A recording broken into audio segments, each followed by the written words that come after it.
Now to this story we've been following for you. An hours-long standoff took place at Barnard College between pro-Palestinian protesters and officials, and it ended after a bomb scare. The NYPD forced protesters to evacuate the library that they stormed for their own safety. Good Day's Hayley Fixler is outside that building on Barnard's campus this morning with more. Good morning, Hayley, in what was a very scary situation yesterday.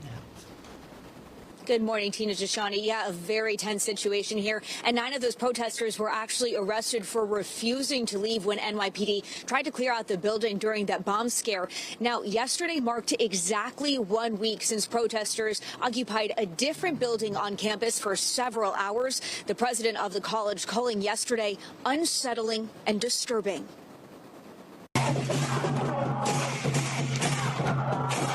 Dozens of masked pro-Palestinian protesters storming Barnard College's Milstein Center Wednesday, taking over the building that houses the library for 4 hours. Their demonstrations cut short by a bomb threat that came in around 5 o'clock. NYPD showing up and clearing protesters out for their safety. 9 students refused and promptly were taken into custody. The bomb scare later revealed to have been fake. The Student Government Association at Barnard releasing this statement, saying in part they witnessed their fellow students, quote, brutalized and silenced for speaking up on our own campus. The Barnard Student Government Association strongly condemns the presence of NYPD on campus. This most recent protest, the same mission as this one, exactly 1 week prior, where they commandeered where the dean's office is, demanding administrators listen to them. For 6 hours on February 26, they chanted and defaced the space.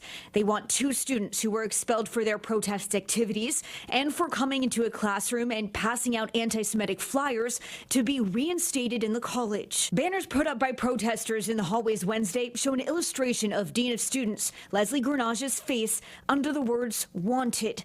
The SGA says they want to have negotiations with administrators. College President Laura Ann Rosenberry releasing this statement saying masked disruptors, quote, are an affront to the purpose of higher education and cannot be tolerated. She also sent an email to the campus community, in part saying, quote, I spoke with the disruptors by phone and reiterated my willingness to meet with 3 Barnard students, provided they remove their masks.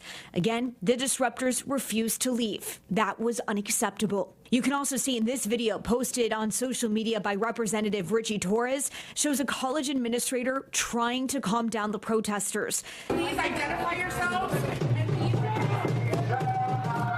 The congressman writing, quote, if colleges like Barnard had a clear policy of expelling students who take over private property, the hostile takeovers would end in a heartbeat. The lack of accountability is an open invitation to lawlessness. Now, this protest comes just 2 days after the Trump administration said they were looking to cut federal funding to any college or university accused of failing to address anti-Semitism and for allowing these types of campus protests. Now, Columbia University was the very first school mentioned by the Trump administration. And of course, Barnard is affiliated with Columbia. Federal officials say that they are also looking to stop $51 million worth of contracts to Columbia. Live in Morningside Heights, Tina Tashani. Thank you, Hayley.